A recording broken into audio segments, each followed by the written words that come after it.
Three average young women. She's a fun person. A very intelligent girl. We grew up with them. Those were our friends. Who committed three shocking crimes. We gotta get out of the house. She said, I would like a picture of her dead. I just kept hearing her say, oh, this bitch stabbed me. All with one thing in common. She immediately got on Facebook and was bashing me. Spreading gossip. In a special episode, Snap looks at how social media drove three different women to dangerous extremes. That sense of anger and her frustration. So emotionally overwrought that she wasn't thinking clearly. My sister was like, I'll have the last laugh. The jealousy caused her to snap.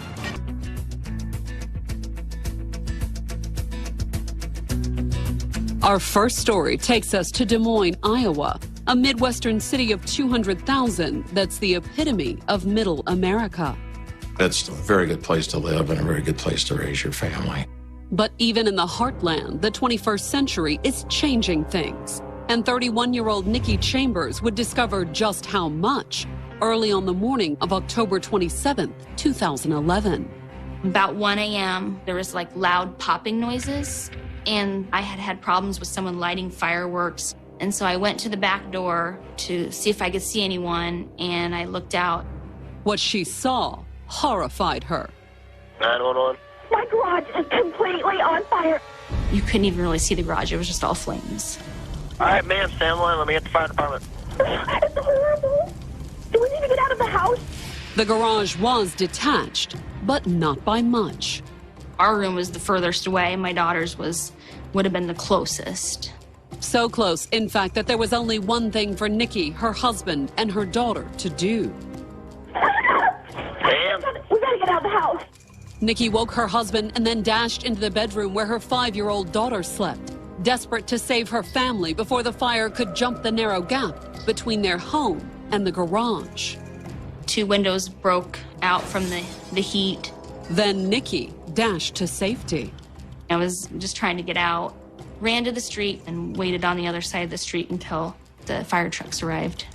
And by the time the firefighters did arrive, the garage is fairly engulfed in flames. All the siding on 2 sides of the house was completely melted.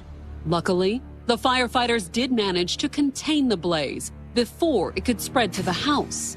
But the garage and the 2 cars inside it were completely destroyed. The roof structure of the garage had pretty much collapsed into the interior. Based on the damage, the fire had started in Nikki's Toyota. The most damage was where that car was parked. And once the investigators arrived on the scene, they immediately noticed something suspicious about the car. The door was ajar, was partly open, and I thought that was strange. The fire would not have caused the door to open. But the open door could explain how the fire started. The person who started the fire had opened the door and put something in my car. And it was fairly obvious to us that this was an intentionally set fire. But who and why? Hoping for some answers, the investigators turned to Nikki. And according to the terrified young mother, there was only one person who could have set the fire. I told them it's Jennifer Harris. But it was how she knew that was the really astonishing part. According to Nikki, the fire that almost destroyed her home had first flared up on social media.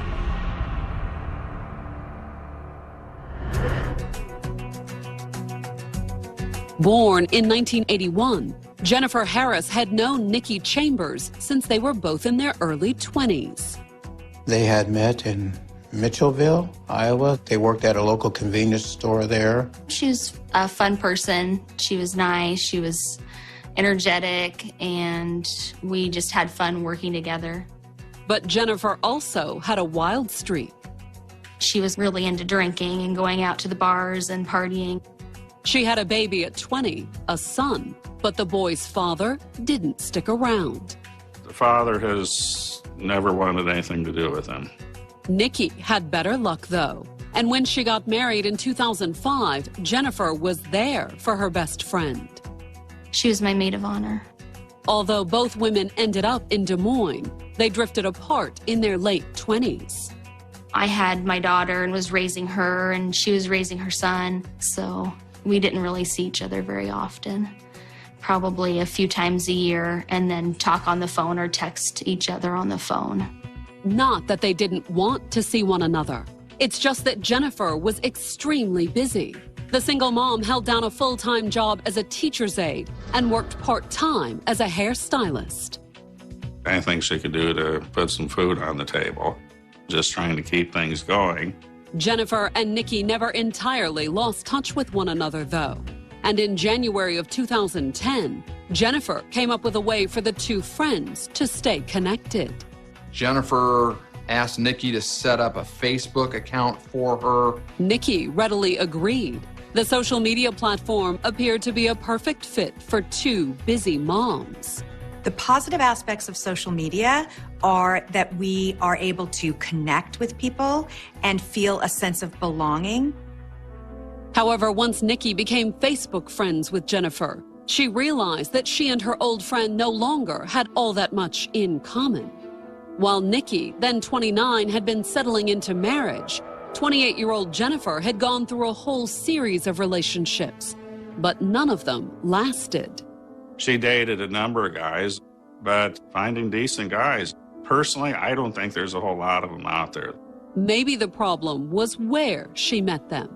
Because as the posts on her wall revealed, Jennifer still spent a surprising amount of time in bars. So much so that Nikki started worrying about her old friend. I know she was drinking a lot. And by 2011, Nikki wasn't the only one worried about Jennifer either. Her father could also sense his daughter's growing frustration with the way her life was going. I would go in the house, and I could just feel this sense in the air that, like, this is like a pressure cooker, and the lid's going to pop off at one of these days. And it was Facebook that turned up the heat. It started at the end of September when Jennifer sent Nikki a message asking for more Facebook help. It was like, hey, can you set up a birthday party event for me on Facebook? Jennifer would be turning 30 on October 17th, and she wanted to celebrate in a big way. She called it her Dirty 30. Nikki agreed to help plan the party, although considering the sort of hard drinking event Jennifer had in mind, the young mother did it reluctantly. Nikki was very lukewarm to the notion of being involved with that. She did it anyway, trying to be a friend. The party was set for October 15th, and as the date approached, Nikki noticed that Jennifer was becoming anxious. She was really concerned about having a birthday party and making sure people would be there and having fun. Unfortunately for Jennifer, her friends appeared far less concerned if the RSVPs for the party were any indication. There had been a lot of no's clicked. Nikki could tell her friend was disappointed, although Jennifer did try and put a brave face on things when she spoke to Nikki on the phone a few nights before the 15th. She had said, well, if nobody shows up to my party, we'll go out and go downtown drinking. But then Nikki declined. I had said, you know, you can't leave your 9-year-old home alone to go out drinking. And that made Jennifer mad. She told me that I was acting like her mother.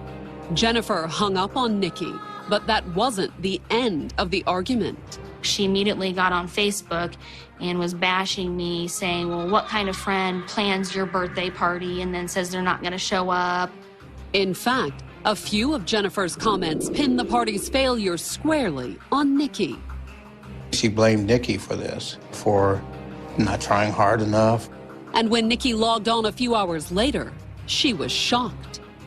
I had got on the computer and saw that other people were starting to say stuff. They were just assuming that what she was saying was true and just, you know, leaving their own comments. Naturally, Nikki left a few comments of her own, which drew a quick and irate response from Jennifer. Things are starting to get said back and forth, you know, between each other. And with each post, the two women became angrier and angrier until at last, Jennifer crossed the line and said something in front of all their friends that Nikki found unforgivable. that my husband married me because I was pregnant. And with that, their decade-long friendship was over, at least as far as Facebook went. Nikki decides, I'm just gonna unfriend Jennifer. It's the ultimate form of friendship betrayal. I'm not gonna be friends with you anymore, and everybody is gonna know it. But was that the end of the feud between the two former friends? Because despite their very public break on Facebook, Jennifer sent Nikki one last message on October 26th, a text to her cell phone. It was something along the lines of, if you want to start something, game on.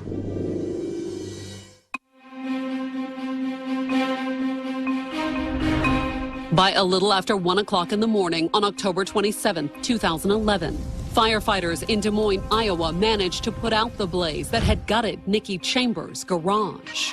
The garage was a total loss, along with our 2 cars that were in it and all the contents. Luckily, no one had been hurt. They were awakened by noise behind the house, likely from something in one of the vehicles exploding, and exited their house. But when the firefighters surveyed the wreckage, they suspected that the fire had been deliberately set. It was certainly suspicious in nature, and so they had their arson investigators come out and do the investigation. And according to what Nikki told the investigators, she was convinced her longtime friend Jennifer Harris had done it. I knew right away it was her. I kept saying, I know this is Jen. Jen did this. Nikki's reasoning may have sounded far-fetched to most people. They were having a social media feud, a Facebook feud. But it didn't sound that way to the fire investigators. They knew from experience that arsons often stemmed from a desire for revenge. When people are frustrated, angry, instead of taking physical violence, the fire seems to be kind of a safer way for them to cause harm to somebody. So once the fire investigators finished their preliminary investigation, a Des Moines police detective called Jennifer Harris on October 28th and recorded their conversation. Do you know an individual by the name of Nikki Rasmussen? Yes, she used to be my friend. Emphasis on used to be. Jennifer admitted to me that she was upset with Nikki. Jennifer also admitted that the 2 former friends were feuding, but she blamed everything on Nikki. She wrote all this down, I stepped on the wall. And I got on the other morning and I found out that she had changed all these other passwords. Okay. So we're not talking. And when the investigator asked Jennifer about the fire, she basically said, what fire? I didn't even know that there was fire at her house. I asked her point blank, did you set the garage on fire? No, she didn't have anything to do with it. In fact, Jennifer told the investigators she couldn't have set the fire. She denied everything and that she was not even in Des Moines, that she was at her parents' house in Mitchellville. It would verify that you stayed evening there Wednesday evening, Thursday morning. Yep. Contacted that same day, Jennifer's father backed his daughter up. I feel really confident that my daughter would not have had anything to do with setting the fire. Then the investigators asked Jennifer's dad to confirm her alibi. He proceeded to tell me that Jennifer had been staying at their house. But according to Jennifer's father, she hadn't stayed the night on October 26th, the night of the fire. Jen did not stay at your house. No, she stayed at her own house. Jennifer's father didn't stop at poking a huge hole in her alibi, though. He also told the investigator that his daughter had begged him to lie to the police. She called and wanted me to collaborate that she was at my house that night. Well, she wasn't. And I told her I can't lie for him. But while he admitted that He was mad. between her father denying her alibi and the alleged confession to her sister-in-law, the investigators had a solid case against Jennifer. I had enough information to file an arson charge on Jennifer. And since the fire could have spread to Nikki's house and posed a threat to human life, she was charged with first-degree arson. It's a mandatory 25-year sentence. At her father's urging, Jennifer turned herself in on November 1st. I drove her to the police station and turned herself in. I can imagine how hard it was for her having to go there. And once booked into jail on the arson charge, she stayed there, unable to make bail. She could not afford it. It was $100,000. But would she end up serving the full 25 years? Since no one was injured, the prosecutors offered Jennifer the chance to plead guilty to second-degree arson. An arson second degree is an intentionally set fire to a structure causing more than $500 damage. And in exchange for the plea, we agreed to a suspended sentence, 2 years probation, making full restitution, a $1,000 fine. However, there was one more condition, one aimed at ensuring that Jennifer never let anger and alcohol cloud her judgment again. There was a requirement of a substance abuse evaluation and any treatment. With 25 years in prison as the alternative, Jennifer quickly took the deal. And on May 10th, 2012, she pled guilty in exchange for a 10-year suspended sentence, agreed to pay almost $6,000 in restitution, and was released from the Polk County Jail. She spent 6 months in jail, November to May. Since then, she has been stone dry sober, no drugs, no alcohol, going out to the bars, running around. I mean, she didn't even think about that. That's a past life. That doesn't happen anymore. Jennifer had been lucky. Instead of destroying her life, her misuse of social media had ultimately allowed her to turn things around. But would another young woman be as fortunate when a chance discovery on social media sent her shopping for revenge? Mesa, Arizona, September 12, 2006. It was Tuesday afternoon when 22-year-old Heather Kane pulled into a parking lot in this booming town of 400,000 just outside Phoenix. People come here for the schools. People come here for the good housing and job opportunities. But on that particular day, Heather was looking for something else. In the parking lot, she pulled up next to a pickup truck and spoke to the two men inside about a problem she had. She identifies the MySpace page of her ex-boyfriend, identifies the picture of the person that she's concerned about. The picture in question was of her ex-boyfriend, Nathan, and the new girl he was seeing, the girl Heather wanted killed. They asked Heather if she wanted Nathan and his new girlfriend killed, and Heather said no, she just wants the girlfriend killed. A girlfriend she might have never known about, if not for social media. Heather first started dating Nathan Smith 5 months earlier in April of 2006. Nathan was her first serious romantic relationship. She had very, very strong feelings for him. Nathan needed someone in his life too. The 24-year-old had recently gotten out of prison. She put a roof over his head. She supported him. She did a lot of things for Nathan to help him get on his feet after he got out of prison. But then, on September 8th, Nathan told Heather he was going out to look for a job and disappeared. Nathan just didn't come home. No explanation, no phone call. She didn't know if he'd been arrested. She didn't know if he'd been in an accident. But after a few anxious days, her fear turned to anger when she checked Nathan's MySpace page. Heather discovers that, in fact, he's having a relationship with someone else. And if pictures of Nathan with another woman weren't humiliating enough, there were also pictures of his new girlfriend posing for the camera. Some were provocative, were inappropriate. Naturally, Heather was furious. But it wasn't only that he broke her heart, but there was also a betrayal there in terms of everything that she'd done for him. And then all of a sudden, here he's with another woman. The jealousy boiled up in Heather.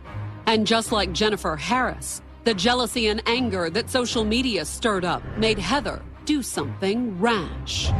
She was so emotionally overwrought, and she felt so betrayed that she wasn't thinking clearly.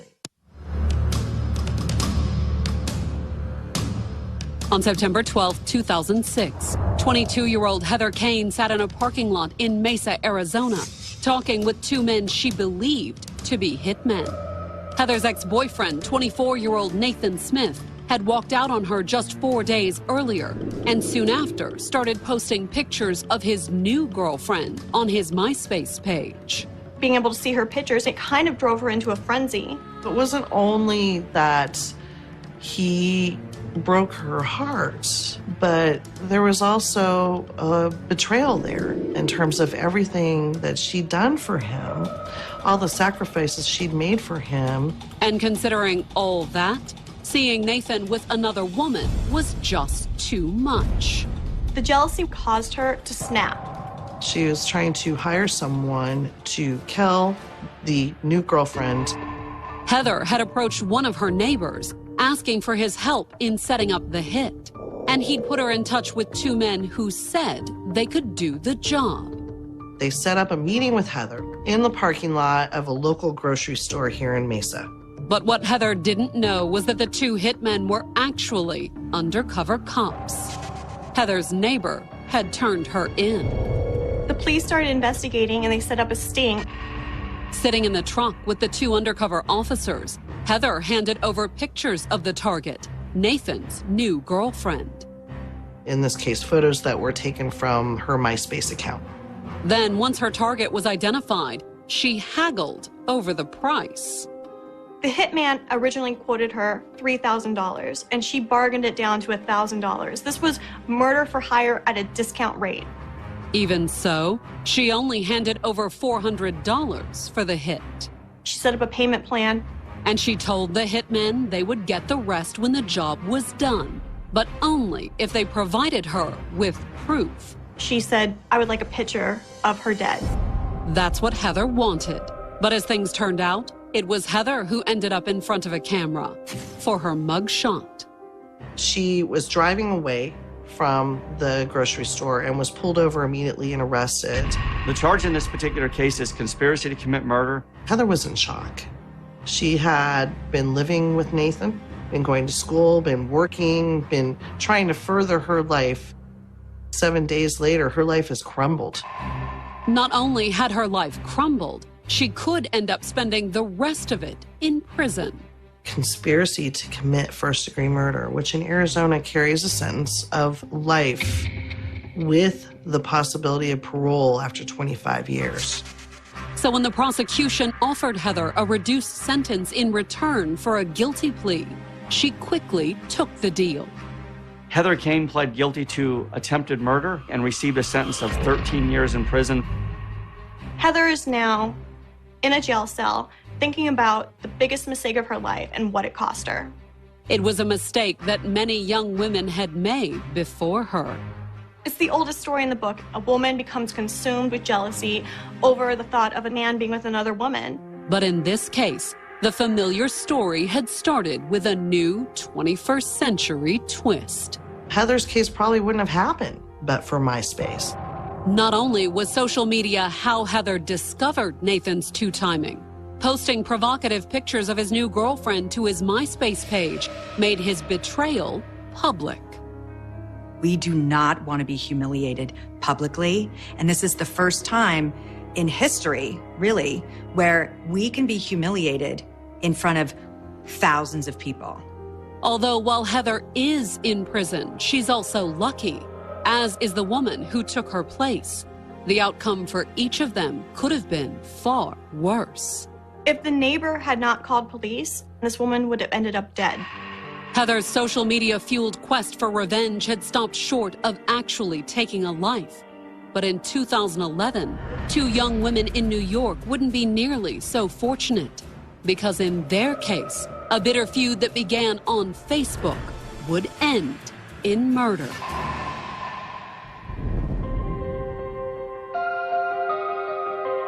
Brooklyn, New York, February 28, 2011. It was about 10:30 p.m. when the NYPD received an urgent 911 call from a public housing project called the Cypress Hills Houses. Life in the Cypress Hills houses is tough. A lot of drugs in the neighborhood. You have a lot of gang violence. But this report A stabbing in the apartment where 18-year-old Kayla Henriquez lived with her family was different. First off, the victim was a young woman. You could hear like she's just on the floor, she's saying, "Oh God." But even more unusual, the violence wasn't drug or gang related. Instead, the whole thing had started on social media. Born in 1992, growing up in Cypress Hills meant that Kayla had started out with the odds against her. When you grow up in that neighborhood, the chances of you living a successful life are pretty slim. And that wasn't the only disadvantage she faced. Kayla's mother passed away when Kayla was a very young child. She was living with her grandmother. Her dad wasn't really there. However, there was at least one person who was always there for Kayla, her childhood friend, Kamisha Richards. Kamisha was in elementary school when her family moved into Kayla's apartment complex. We grew up with them. Those were our friends as well. But despite the fact that Kamisha was 4 years older than Kayla, their bond was special. She took Kayla Henriquez under her wing. She treated her like a kid sister. And for Kayla, Kamisha was the kind of big sister any little girl would want. She was just that person that you could depend on, a person that you could confide in, and you could just talk to for hours. Kamisha was more than just a friend and confidant, though. She was also an excellent example for the younger girl to follow. She was all about her books. If I say, Kamisha, let's go outside, let's go play. No, I'm gonna do my homework now. She was very much into school. She loved going to school. All that hard work eventually paid off, too. Kamisha graduated from a magnet high school and then went on to study criminal justice in college. She wanted to be a lawyer. She was a very opinionated person. She would debate you on anything. She was the type to always speak her mind. She could be a bit bossy, too, especially when it came to Kayla and her younger siblings. She will always tell us, go to school, graduate, go to college. But college wasn't enough for Kamisha. By 2011, the 22-year-old was working 2 jobs and waiting to hear if she'd gotten into law school.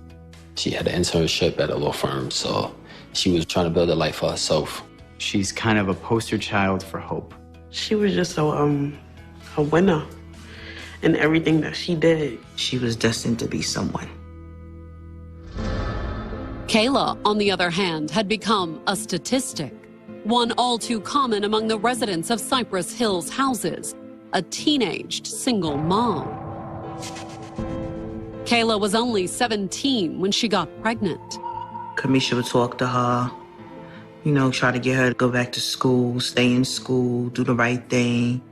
But even if Kamisha was disappointed in Kayla, she did stick by her.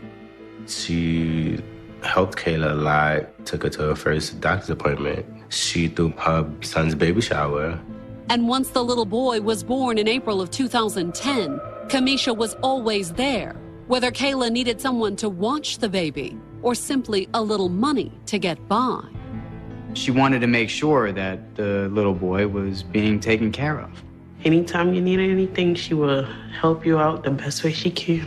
The relationship between Kamisha and Kayla was more than just best friends. She loved Kayla.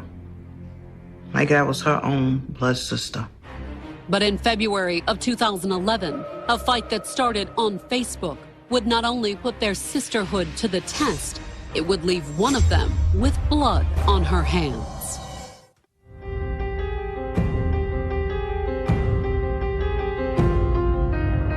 At 10:30 on Monday night, February 28, 2011, police responded to a 911 call from Brooklyn's Cypress Hills housing project. A young woman had just been stabbed. A family member at the scene called 911. The victim was 22-year-old Kamisha Richards. Kayla was identified as being the person who stabbed Kamisha. Kayla wasn't there, and none of the people in the apartment had actually seen the stabbing. But they had witnessed the fight that preceded it. an argument over money. According to the friends and family at the scene, it had all started a few days earlier when Kayla borrowed $20 from Kamisha. Kayla needed milk or something for her baby. At least, that's what Kayla had told Kamisha. But soon after she loaned her friend the money, Kamisha had started having doubts. Kamisha didn't think that Kayla actually bought the milk with the $20. She thought that Kayla went and spent the money on her friends. Must have been like that. And when she dropped by Kayla's apartment that evening, Kamisha had demanded her $20 back.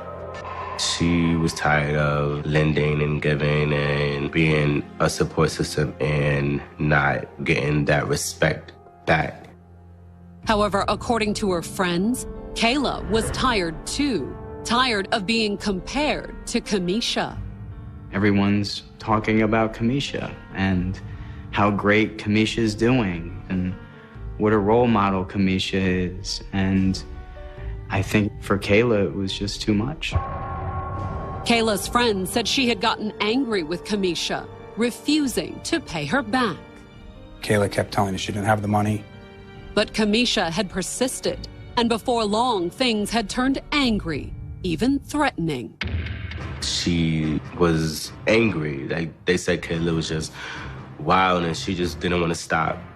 So wild, in fact, that Kayla's friends had to restrain her. You're dealing with people that live in a neighborhood where there's a lot of violence. They see a lot of fights. While Kayla's friends tried to calm her down, Kamisha had retreated to a bedroom.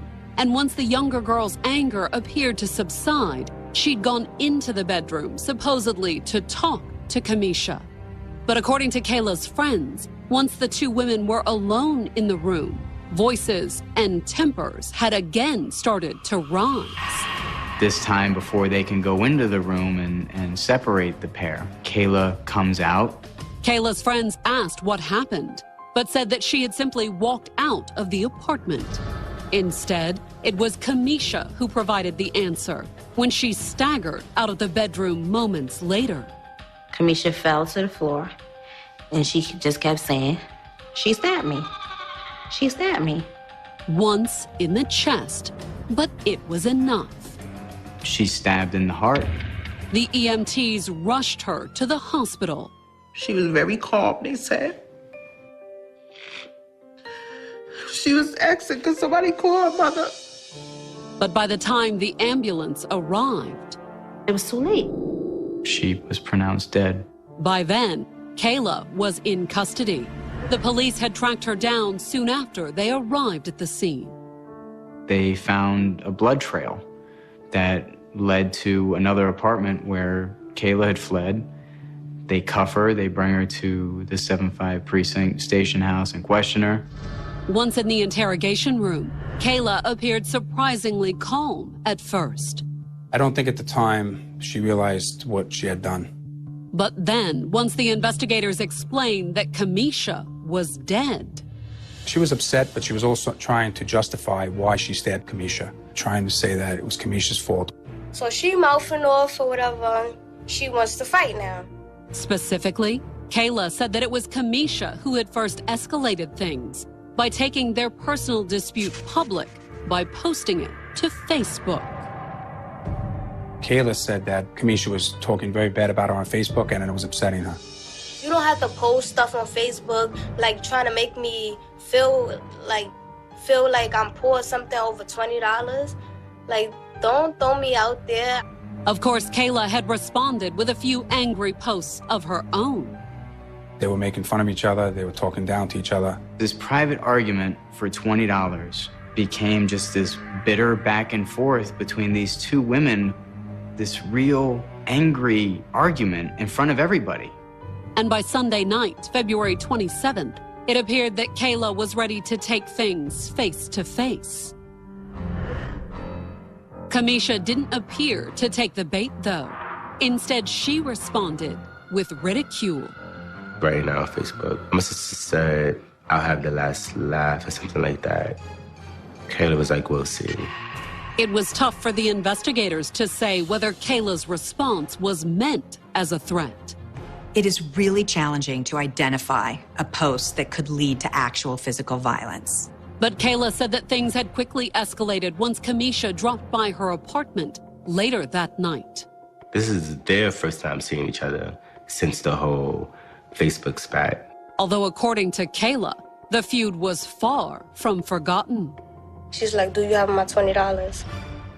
And when Kayla said no, Kamisha went to the kitchen of the apartment and she went into the refrigerator and dumped out some formula that was for Kayla's infant baby. Poured half of it on the floor.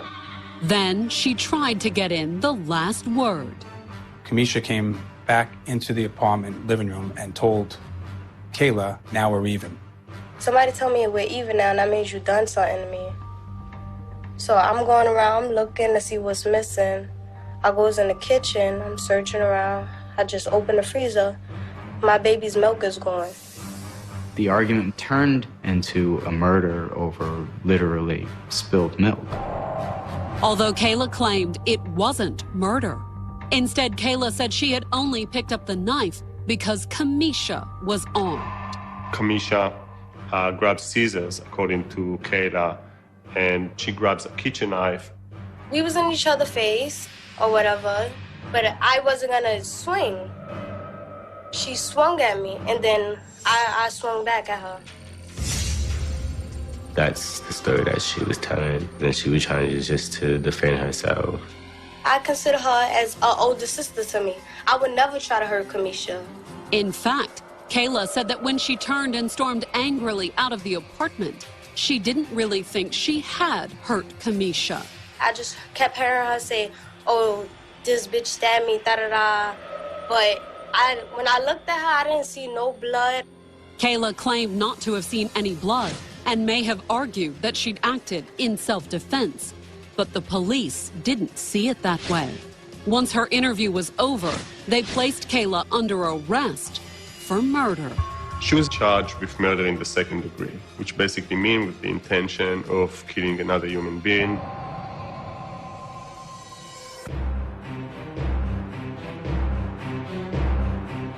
On July 31st, 2013, 20-year-old Kayla Henriquez was in a New York City courtroom facing murder charges in the death of her lifelong friend. Kayla tells investigators that she killed Kamisha in self-defense and that it was actually Kamisha who attacked her in the bedroom, wielding a pair of scissors. Kayla may have claimed self-defense, but that hadn't stopped the New York authorities from charging her with second-degree murder. Punishment that she was facing for murder 2 was 25 to life, which means that she could have spent the rest of her life behind bars. If she stood trial, that is. Kayla was in court to enter a guilty plea. She accepted a plea deal where she pleaded guilty to manslaughter and was sentenced to 15 years. Kamisha's family had agreed to the plea deal. I told the judge there's a special place in hell for her for what she did to Kamisha. But when the judge offered Kayla a chance to speak before he announced her sentence, she looked straight at him, not a word. The young woman who'd said so much on social media was suddenly silent. She didn't have anything to say. She never said, I'm sorry, I didn't mean to do it, nothing. Today, social media sites like Facebook are more popular than ever. The biggest increase in users is females between the age of 25 and 40. But while they can be a great way to stay connected with friends and family, for some users, social media can become a way to belittle, to embarrass, or bully. They can use it for spreading gossip or, whatever their agenda is. And all it takes is one click to say something in public that can never be taken back. You think, oh, I'm going to post that, and boom, it's out there. My advice is anytime you're feeling that sense of anger or frustration, that is when you step away and you shut the computer.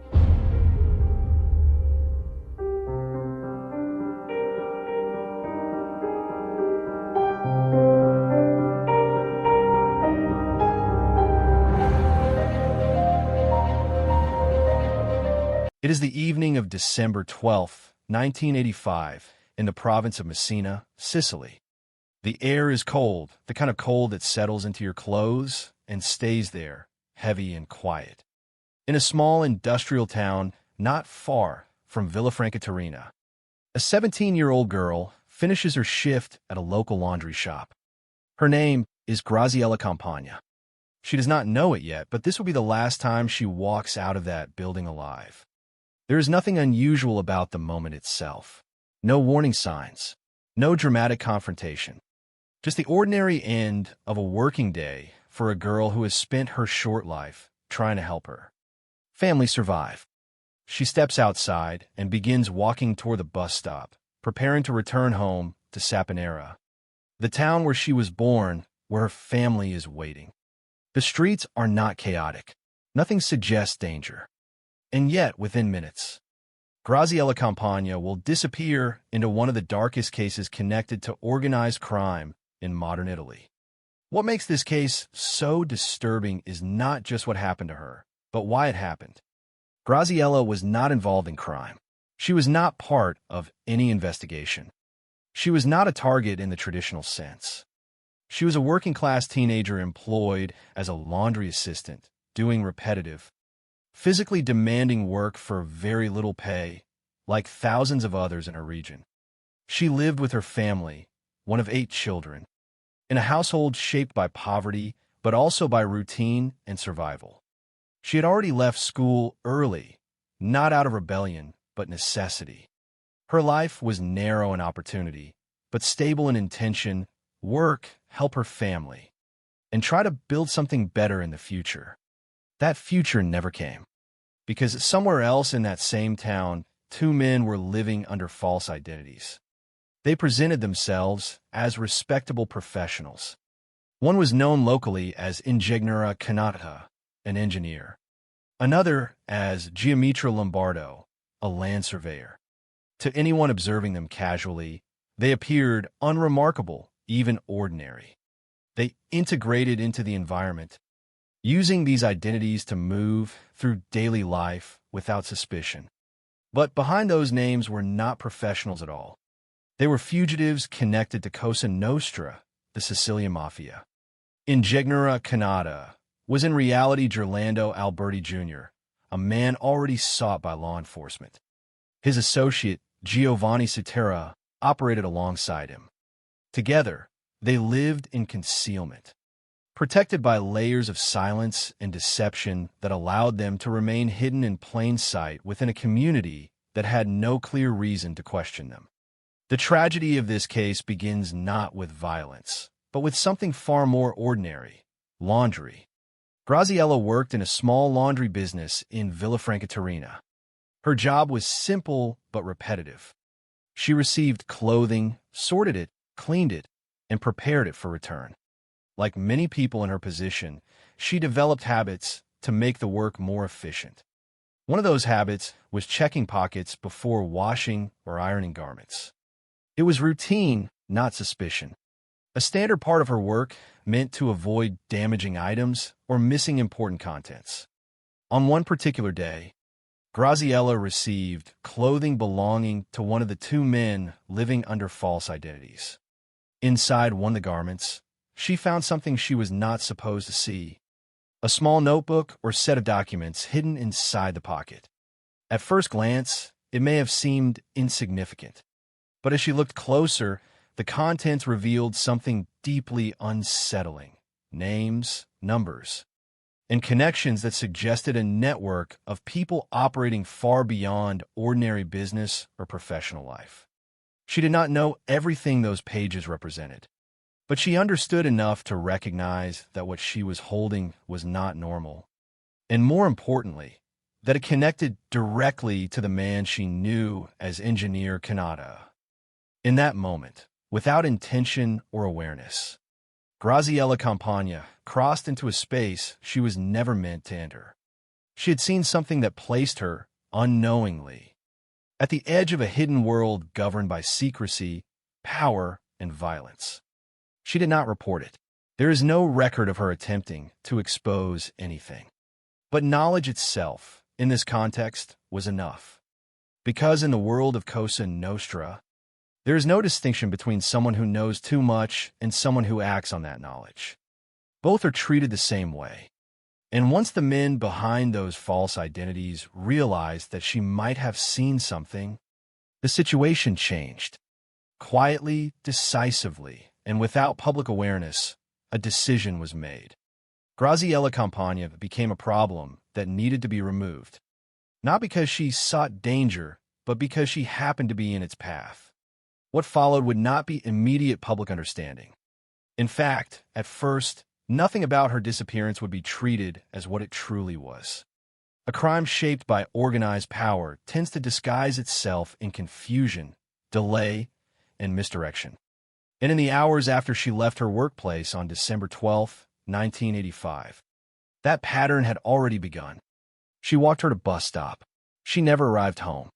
And for a short period of time, her absence would be treated not as a murder, but as something far less clear.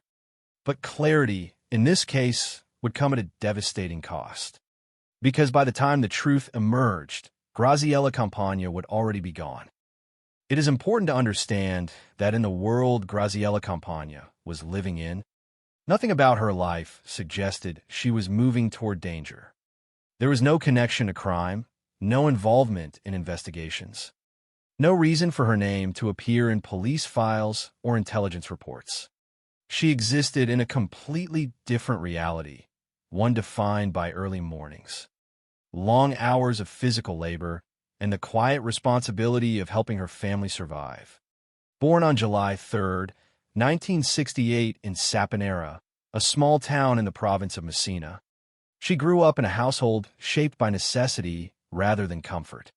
Her family was large, with 7 siblings, and like many families in southern Italy during that period, every member had to contribute in some way to daily survival. Education, for Graziella, was not a long-term journey, but a short path interrupted by economic pressure. She left school early, not because she lacked ability or ambition, but because work became more urgent than study. That decision led her into employment at a laundry business in Villafranca Terrena, a nearby town where she worked as a styratress, an ironer, handling clothes brought in by local customers. The work was repetitive and physically demanding, requiring patience and endurance more than skill. It did not offer stability or upward mobility, but it provided something essential: income for her family. Those who knew her described her as quiet, responsible, and diligent. Someone who did not seek attention, but focused on completing her tasks properly. In the context of her community, she was invisible in the best possible way: ordinary, hardworking, and far removed from anything resembling criminal activity.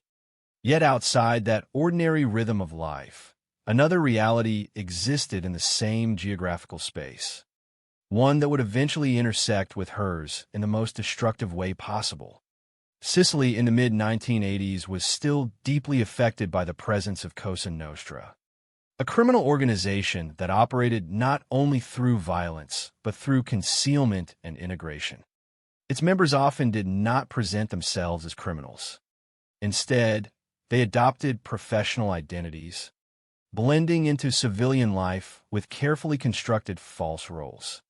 This was not uncommon in areas where organized crime had long-established influence.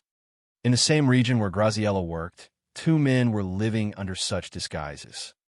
They were known locally as Ingegnera Canada and Geometra Lombardo, titles that suggested respectability and technical professions. They moved within the community without drawing obvious suspicion, presenting themselves as ordinary professionals. In reality, these identities were false. Ingegnere Canata was Gerlando Alberti, GR, a man connected to the structures of Cosa Nostra and actively avoiding law enforcement attention. Alongside him was Giovanni Sutera, who operated in association with him. Their presence in the area was not accidental, but part of a pattern of concealment that allowed individuals linked to organized crime to live temporarily within civilian environments while evading. Capture. For Graziella, these men were simply customers. They brought clothing to the laundry like anyone else. There was no reason for her to question their identities beyond what they presented. The interaction between them and her was routine and transactional, centered around the basic service she provided. It is within this ordinary framework that the critical event of the case occurred. Graziella's job required her to handle clothing items carefully. As part of her routine work, she would check garments before cleaning them, ensuring nothing was damaged or lost in the process. This included inspecting pockets, a standard procedure in laundry work to avoid mistakes or accidents. It was during one of these routine inspections that she discovered something inside a garment. Bilongino tu ingegnere canata. The object was a small notebook or collection of documents. At first, it would not have appeared extraordinary in a general sense. Many people carry notes or personal records in their clothing. But as she examined it more closely, she found contents that did not match the profile of a normal customer. There were names, numbers, and references that suggested connections between multiple individuals. It was not simply personal information. It appeared to indicate a network of contacts. Graziella did not fully understand what she was looking at, and there is no evidence that she interpreted it as part of a criminal structure. However, she did recognize that it was unusual and that it was linked to the man she knew as Kanata. This recognition, even if incomplete, was enough to create risk. Because in the world of Cosa Nostra, uncertainty is not tolerated when it comes to potential exposure. The discovery itself did not involve any deliberate act of investigation. It was accidental, the result of routine work carried out countless times before. But the consequence of that accident extended far beyond the environment of the laundry shop. Once the existence of that document was understood by the individuals involved, Graziella Campagna was no longer simply a worker in a small town. She became, unknowingly, a liability. Not because she sought to expose anything, and not because she communicated what she had seen, but because she had seen it all. From that point forward, her presence represented a potential threat to secrecy. In the logic of organized crime, especially within the structures of Cosa Nostra, such risks are often dealt with in the most irreversible way possible. The transition from ordinary life to danger did not announce itself to Graziella. There was no confrontation, no explanation, no visible escalation that would have signaled what was coming. She continued her work, unaware that a decision had already been made outside her awareness. In a world she did not belong to and never chose to enter. The intersection between these two realities, the life of a 17-year-old laundry worker and the hidden existence of fugitives protected by criminal networks, was now complete.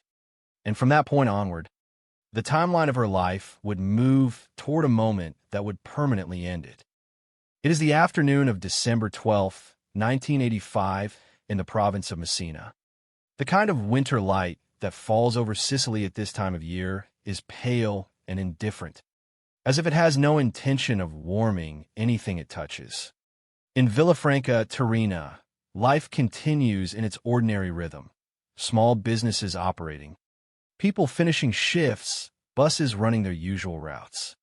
Among them is a 17-year-old girl named Graziella Campagna, who ends her workday at a local laundry shop where she has been employed as a styratrice, an Irona responsible for handling and finishing clothing brought in by customers. Her work is physical and repetitive, but it is honest, and it allows her to contribute to a family that depends on every wage she can bring home. She is not someone who moves through the world with influence or visibility. She is, in every sense, a young working-class girl trying to maintain stability in a place where stability is often fragile. When her shift ends, she leaves the shop and begins the short journey toward the bus stop that will take her back to Saponara, her hometown. There is nothing about her movements that suggests danger. No urgency, no awareness of threat, no reason for suspicion.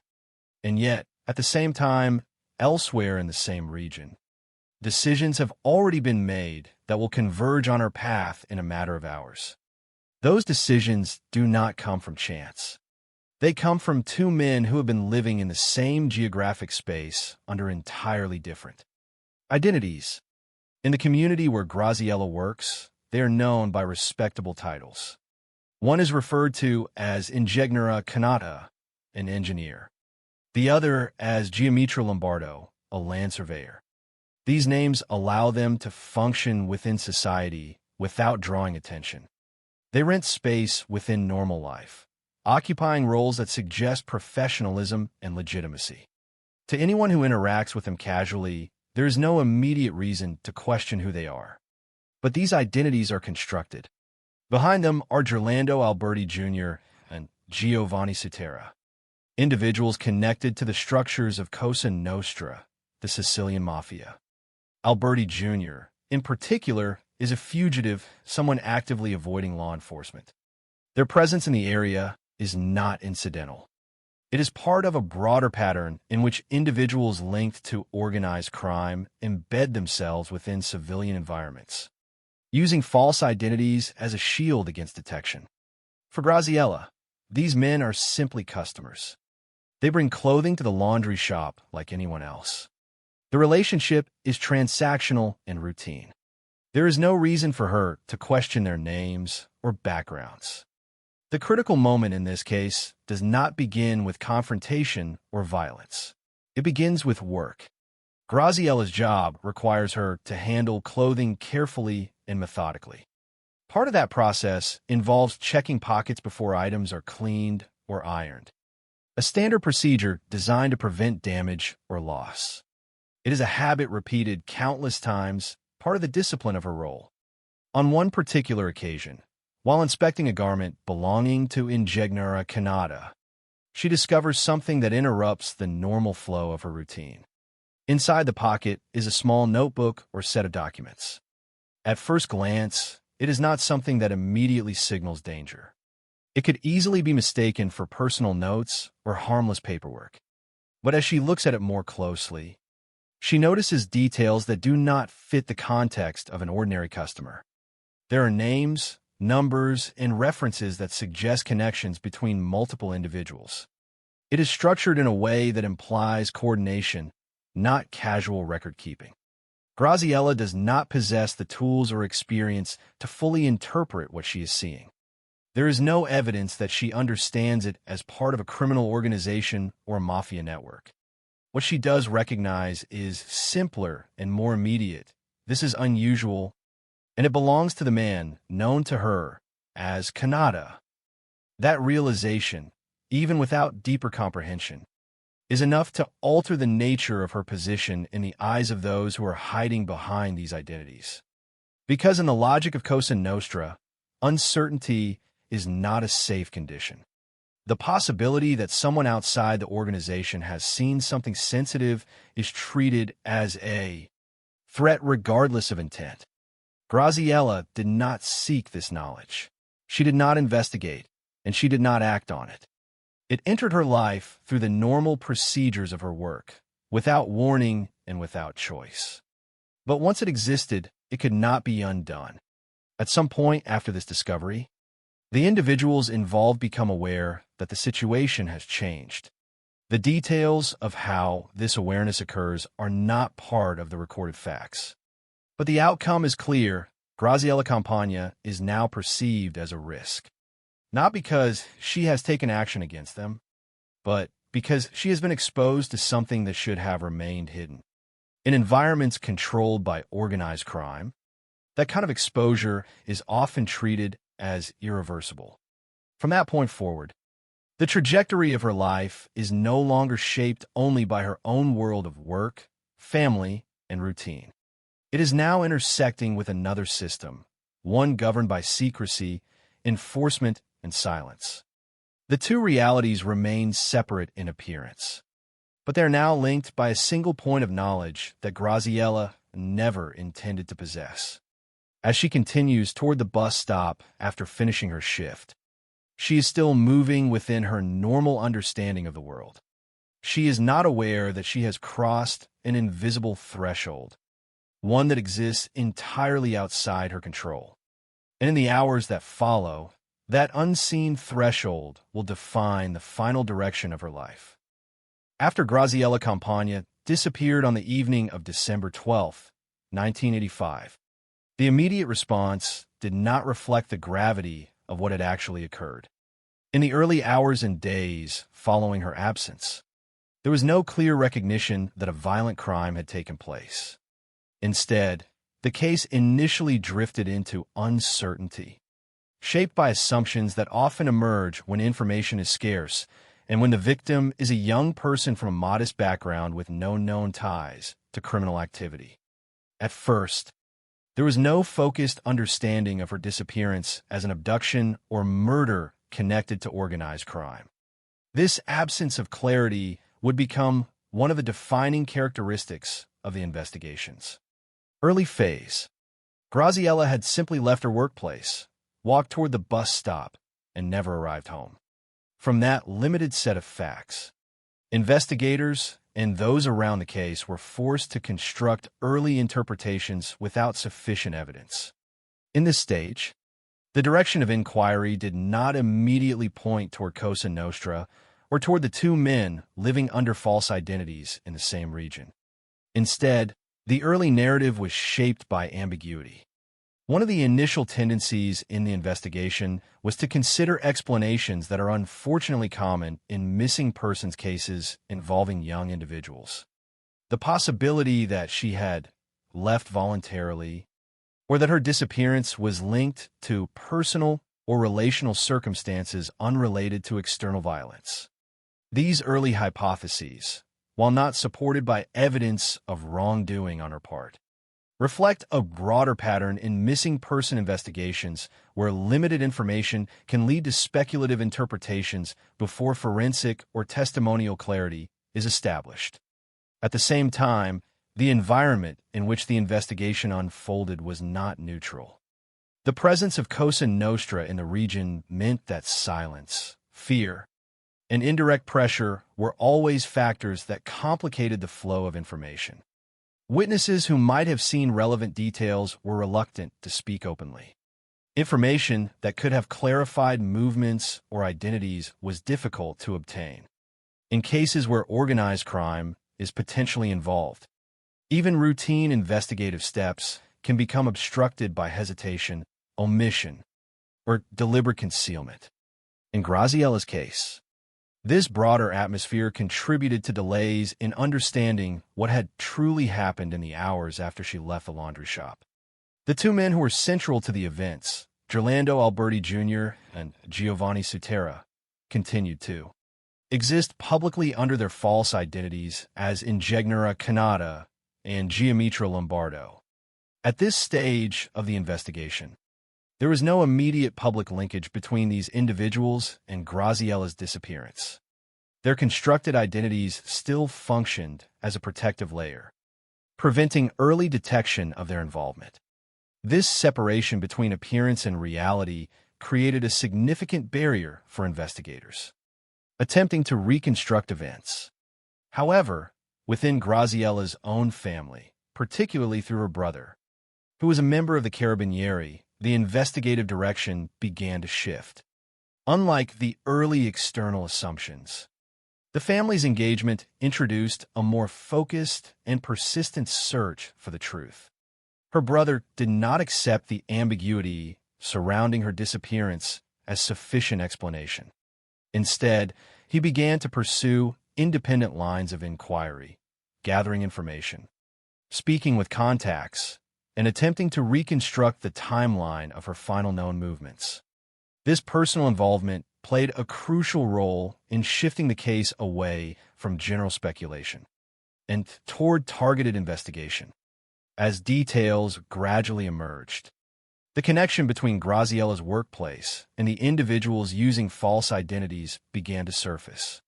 The discovery of the notebook or documents she had found in the garment belonging to Canada became a critical point of focus. while Graziella herself had not been able to interpret the full significance of what she saw. Investigators and her family began to understand that the material she encountered was not ordinary. It contained structured information suggesting connections between multiple individuals, consistent with the type of records associated with organized networks. This realization reframed the entire case. What had initially been treated as an uncertain disappearance now began to align with the possibility that Graziella had encountered something she was not meant to see. As this line of reasoning developed, attention gradually moved toward the identities of Canada and Lombardo. The more closely these figures were examined, the more inconsistencies emerged between their presented roles and the broader context of their presence in the region. However, despite this emerging awareness, the investigation did not immediately produce swift resolution. The involvement of mafia-linked individuals meant that access to reliable testimony and clear documentation was limited.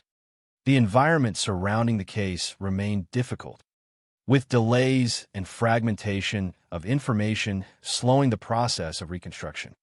Over time, however, the persistence of Graziella's family, particularly her brother's investigative efforts, helped consolidate the fragmented information into a more coherent narrative. The connection between the laundry shop, the discovered documents, and the individuals operating under false identities became increasingly difficult to ignore. What began as a disappearance case gradually evolved into a homicide investigation with potential links to organized crime. This transition was not immediate, but rather the result of accumulated evidence and persistent inquiry in the face of uncertainty. Even as this shift occurred, the structural challenges of the investigation remained significant. The influence of Cosa Nostra in the region meant that fear and silence continued to shape the flow of information. Witnesses were reluctant, leads were difficult to verify, and the passage of time further complicated the recovery of precise details. Despite these obstacles, the direction of the case had fundamentally changed. It was no longer a question of whether Graziella had simply disappeared.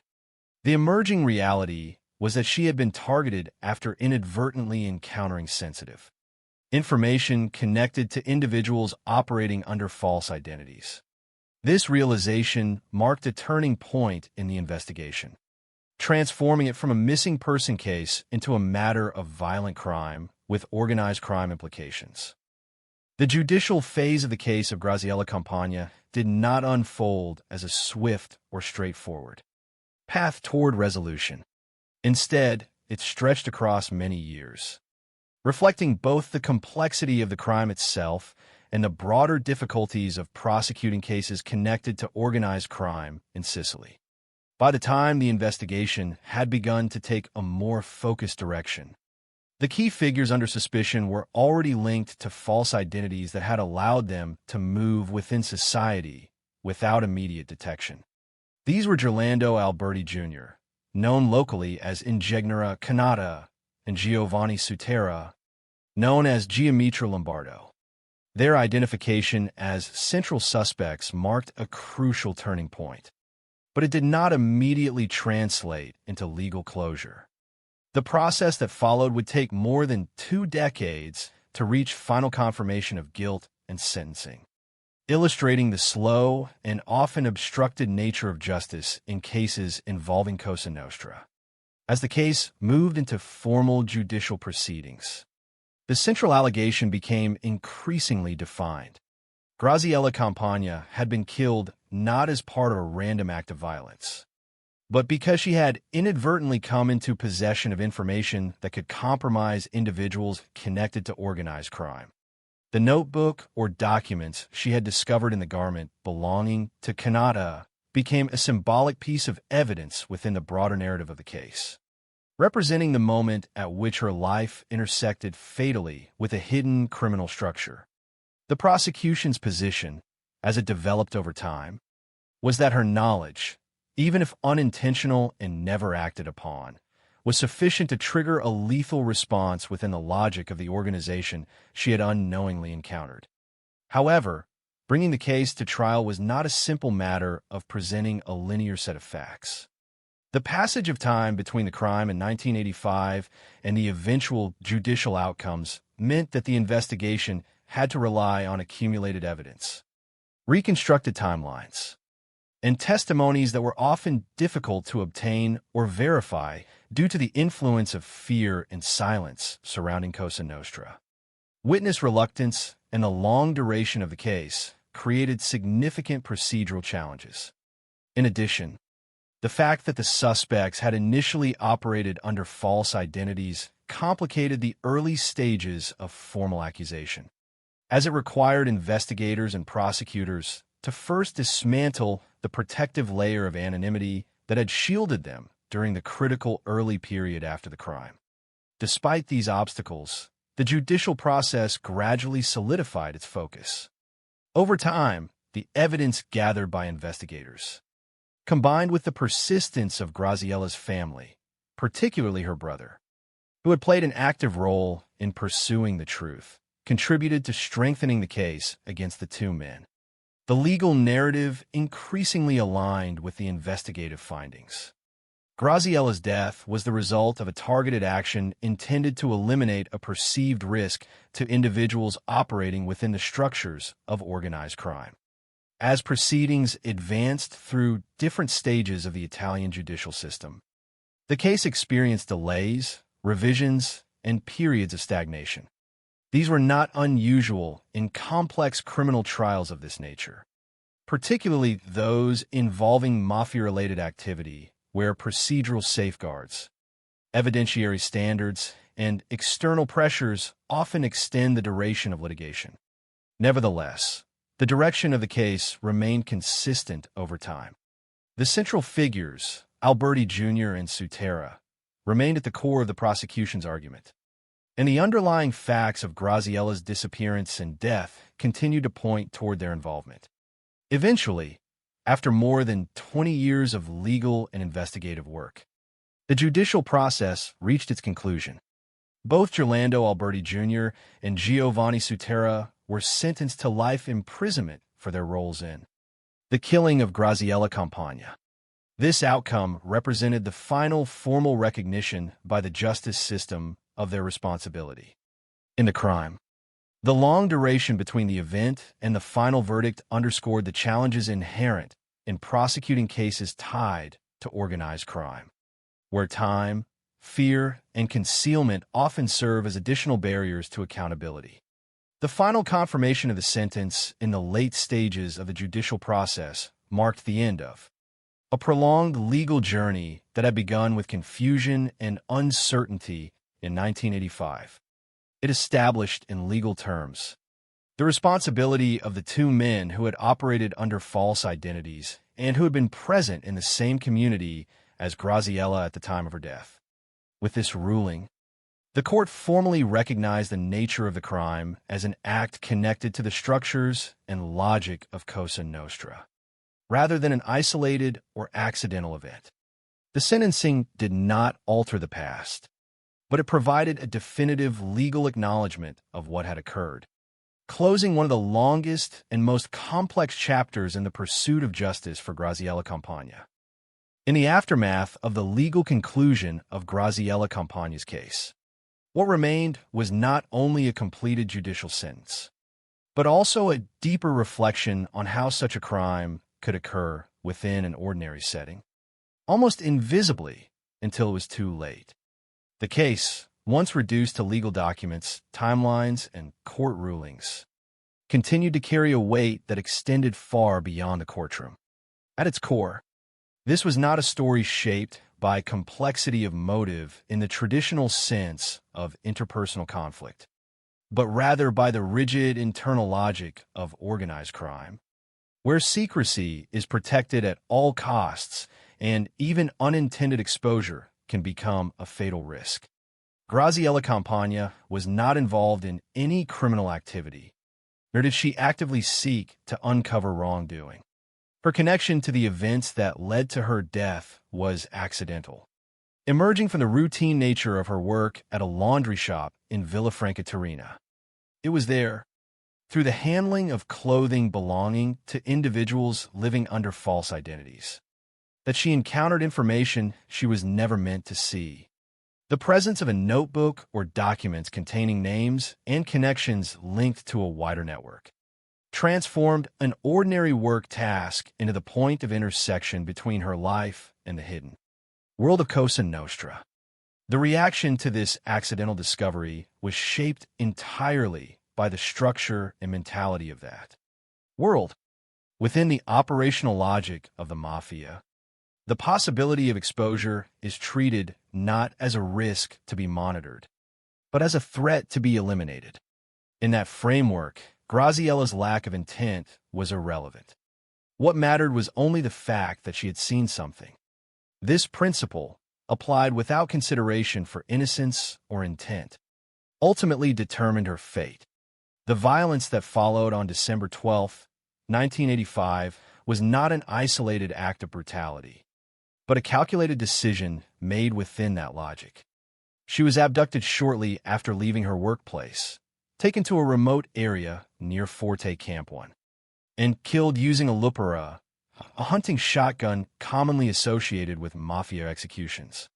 The presence of multiple gunshot wounds and signs of resistance indicated that the event unfolded quickly and violently, leaving no possibility for escape or intervention. Yet the physical details of the crime represent only one layer of its meaning. The broader significance lies in the fact that a 17-year-old girl, whose daily life consisted of work, family responsibility, and routine movement between home and employment, was drawn into a system of violence solely because of unintended knowledge. In the years that followed, as the investigation developed and eventually led to the conviction of Gerlando Alberti Jr. and Giovanni Sutera, the case became increasingly recognized as part of a larger pattern of mafia violence in Sicily. It highlighted how organized crime operated not only through direct confrontation with law enforcement or rival groups, but also through silent enforcement mechanisms directed at civilians who inadvertently came into contact with sensitive information. Graziella Campagna's story thus became emblematic of a category of victims who were not participants in any conflict, but who nonetheless became casualties of a system designed to protect itself through fear and elimination. The legal recognition of her murder as an act carried out by individuals connected to Cosa Nostra provided a formal acknowledgement of this reality.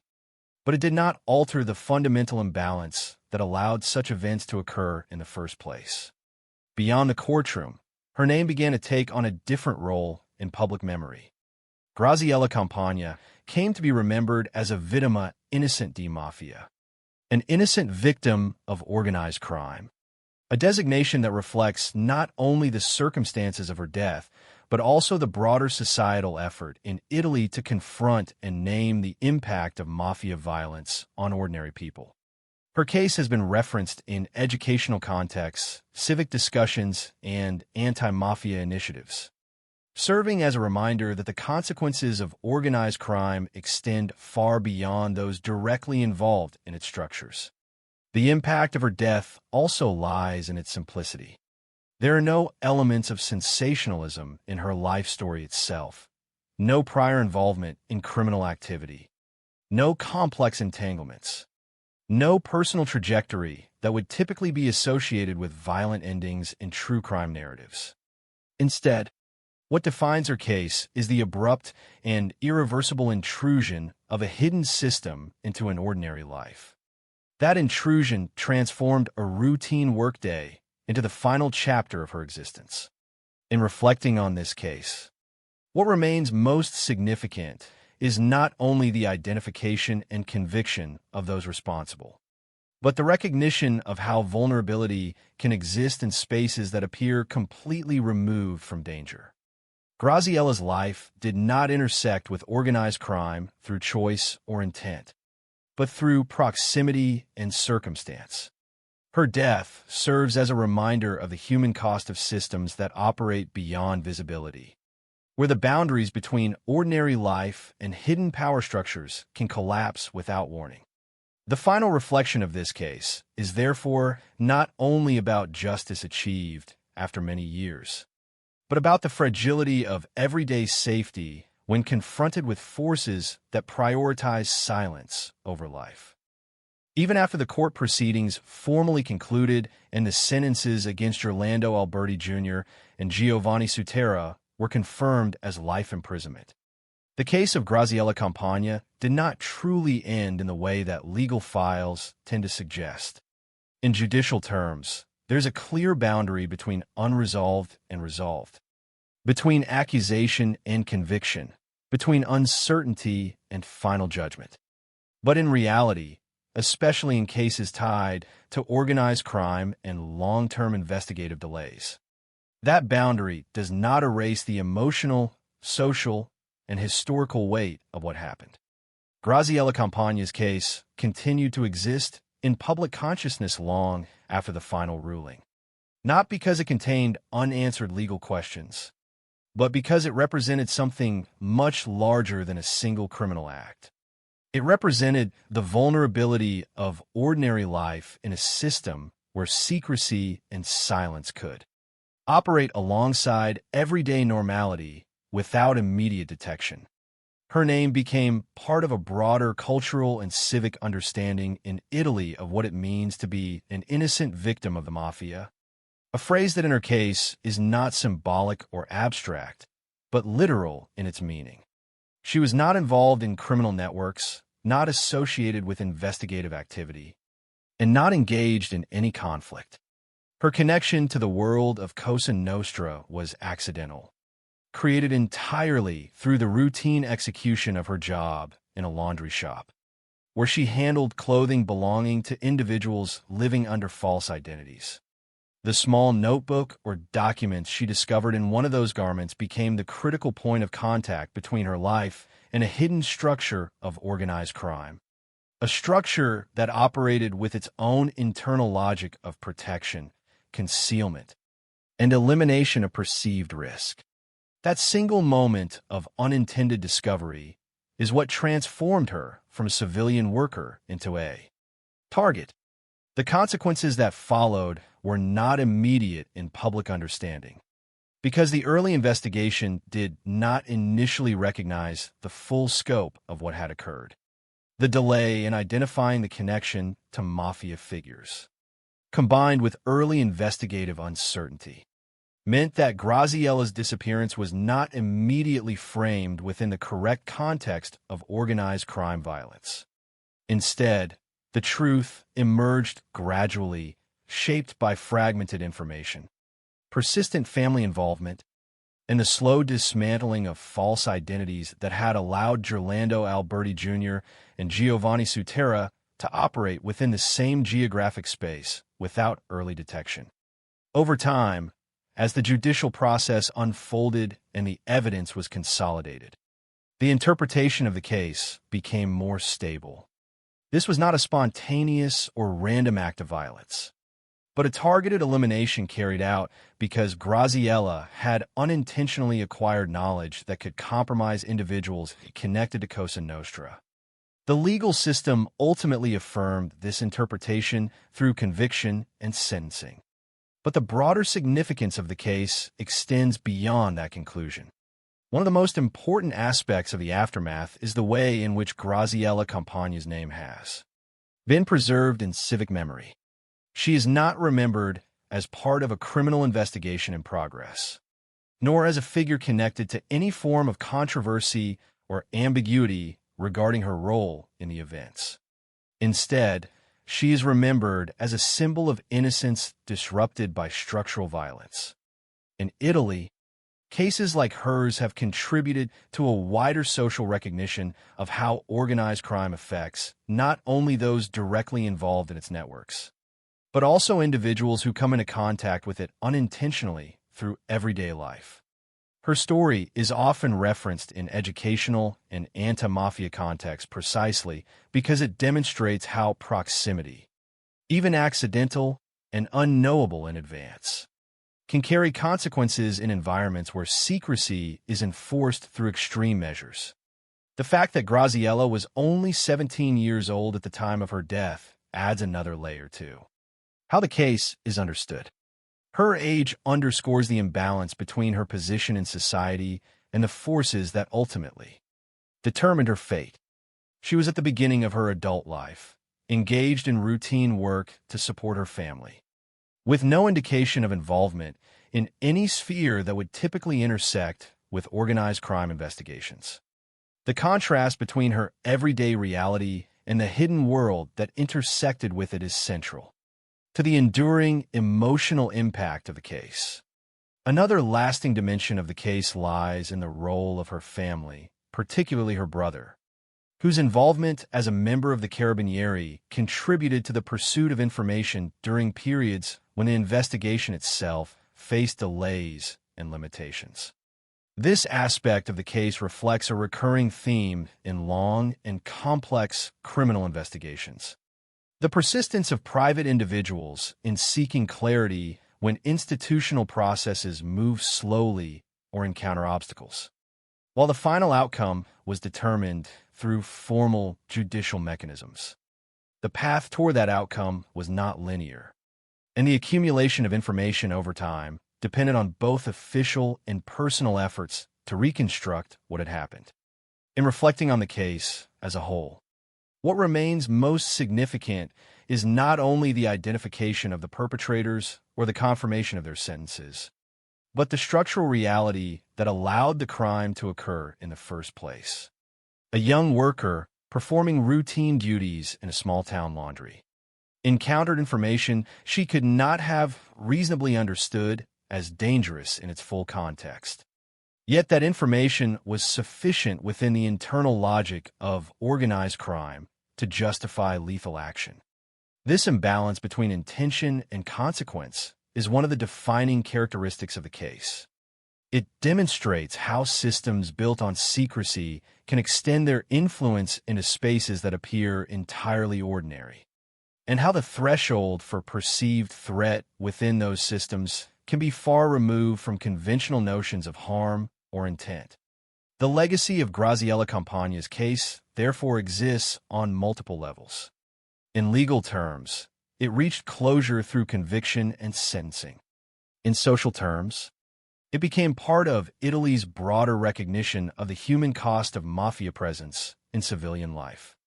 And in human terms, it remains a reminder of how quickly an ordinary life can be altered by contact with forces that operate outside visible structures of accountability. Her story endures not because of complexity, but because of its stark simplicity. A young woman doing her job, a hidden reality intersecting with that job without warning, and a consequence that far exceeded anything she could have anticipated or understood in the moment it began. In the broader reflection on the case of Graziella Campagna, what becomes increasingly evident is that the legal resolution of the crime, while necessary and significant, does not fully encompass the layers of meaning that the case has accumulated over time. Even after the convictions of Gerlando Alberti Jr. and Giovanni Sutera were finalized and the judicial process reached its conclusion, the story continued to exist in a different form, one that is not governed by procedural timelines or evidentiary thresholds, but by memory, interpretation, and the ongoing societal effort to understand how such a crime could emerge from within an ordinary environment. Graziella's case occupies a particular space within the broader history of organized crime in Sicily, because it does not rely on complexity of motive or intricate criminal plotting in the way that some other cases do. Instead, its impact comes from its simplicity and its proximity to everyday life. A young woman working in a laundry shop performing routine tasks encountered information that she was never meant to see, and that accidental exposure alone became sufficient to alter the course of her life permanently. This structural simplicity is precisely what gives the case its enduring weight. because it removes any distance between the viewer and the event itself. There is no specialized context required to understand the vulnerability at the center of the story. It exists within a framework of ordinary work, ordinary movement, and ordinary assumptions about safety in familiar spaces. Over time, as the case became part of Italy's collective awareness of mafia-related violence, it began to serve a function beyond its immediate legal outcome. It became an example used to illustrate how organized crime does not always operate exclusively within the boundaries of criminal environments, but can extend its influence into civilian spaces in ways that are not immediately visible. In Graziella's case, the laundry shop represents precisely such a space, a place defined by routine, repetition, and trust in the normal flow of everyday interactions.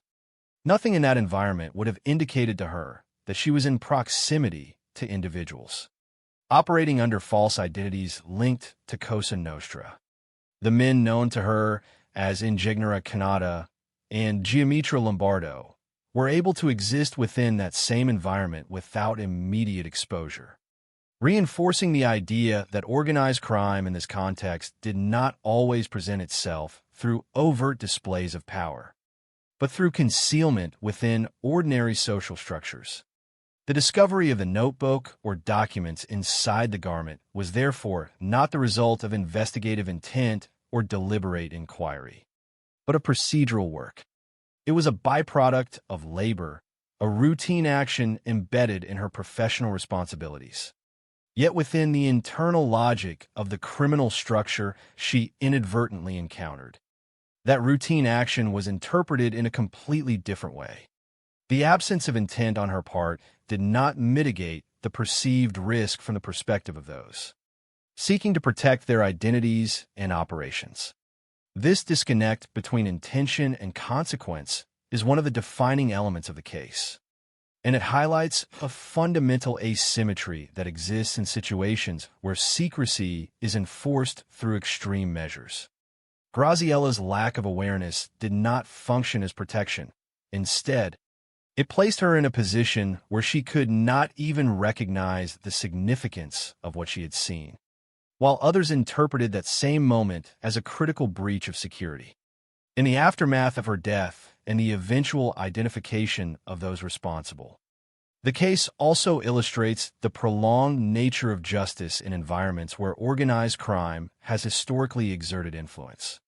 The passage of more than 2 decades between the crime and the final confirmation of life sentences underscores the challenges inherent in pursuing accountability under such conditions. Investigations were not only dealing with the passage of time and the degradation of immediate evidence, but also with the structural difficulties of identifying individuals operating under false identities and within networks that depend on silence and fragmentation of information. The involvement of Graziella's family, particularly her brother's role as a member of the Carabinieri, adds another dimension to this process, reflecting how personal commitment often intersects with institutional investigation in cases where formal mechanisms alone are insufficient to produce timely clarity. His efforts to reconstruct the circumstances of her disappearance contributed to the gradual dismantling of ambiguity surrounding the case, helping to shift it from a category of uncertainty into one of defined criminal responsibility. However, even with the legal outcome established, the broader implications of the case extend into how society interprets vulnerability itself. Graziella Campagna has come to be recognized as a symbol of innocent victimhood within the context of mafia violence, a designation that emphasizes not only her lack of involvement in any criminal activity, but also the arbitrary nature of the circumstances that led to her death. The fact that her life intersected fatally with organized crime not through choice or association, but through occupational routine, underscores a critical reality. That exposure to hidden systems of power can occur without warning and without any conscious engagement from those affected. This recognition has contributed to the way her name is preserved in civic memory, particularly within educational and anti-mafia contexts in Italy, where her story is used to illustrate the human cost of criminal structures that operate beyond visible social boundaries. At the same time, the case raises broader questions about the relationship between visibility and safety. Graziella's experience demonstrates that danger is not always located in spaces that are immediately recognizable as dangerous. Instead, it can emerge within environments that are socially and structurally normalized, where the assumption of safety is based on routine rather than awareness of underlying conditions. The laundry shop, the bus stop, the path home, these are not spaces typically associated with risk. Yet in this case, they became the setting for a sequence of events that led to irreversible loss. This contrast between perception and reality is central to understanding the emotional and conceptual weight of the case. In reflecting on the entirety of the case, from the initial disappearance through the prolonged investigation and eventual convictions, what remains most significant is not only the identification of those responsible, but the recognition of how fragile the boundary can be between ordinary life and hidden systems of power. Graziella Campagna's story does not rely on extraordinary circumstances to achieve its impact.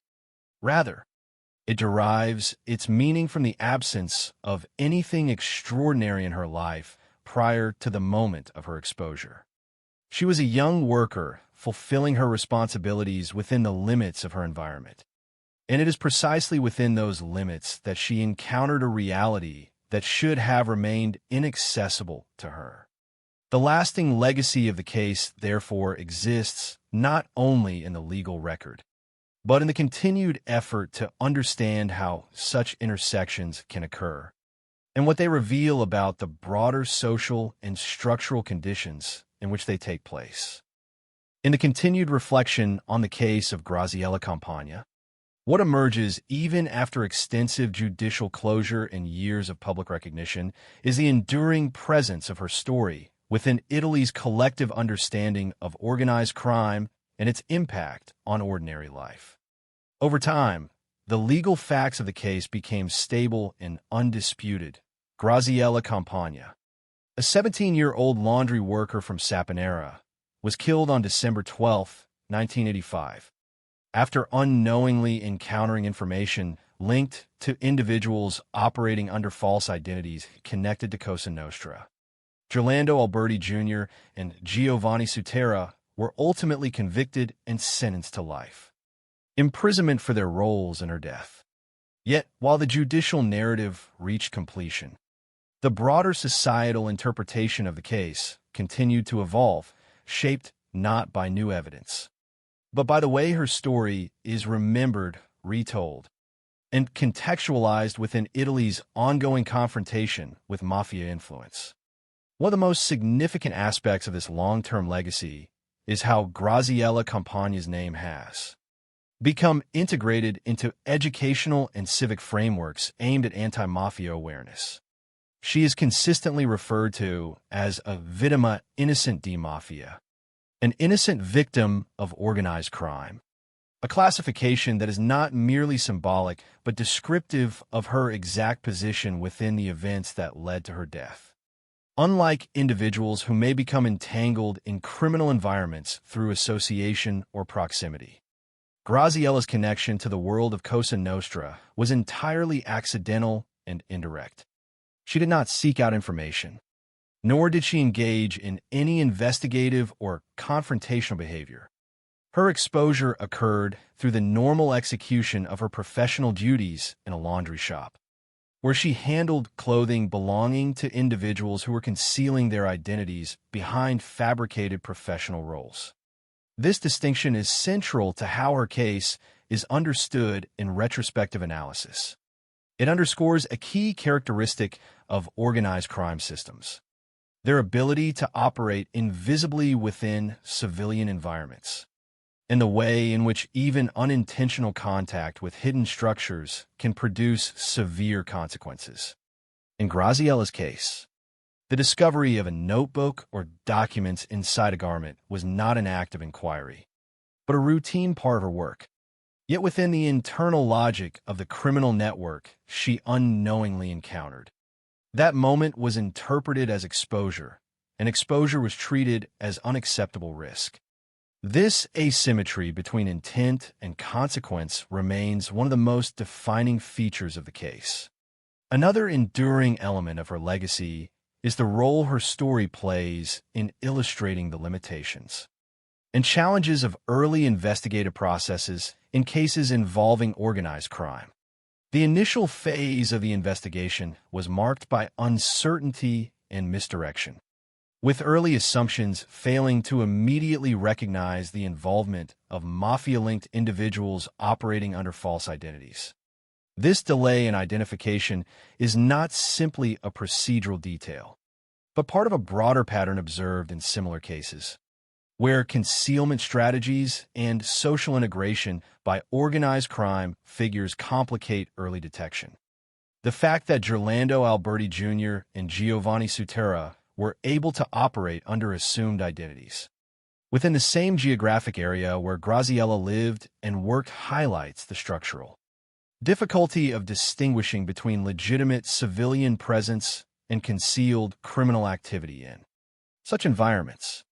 Over time, as the investigation progressed and familial involvement, particularly through Graziella's brother, a member of the Carabinieri, helped reinforce investigative direction. The case gradually transitioned from ambiguity to clarity.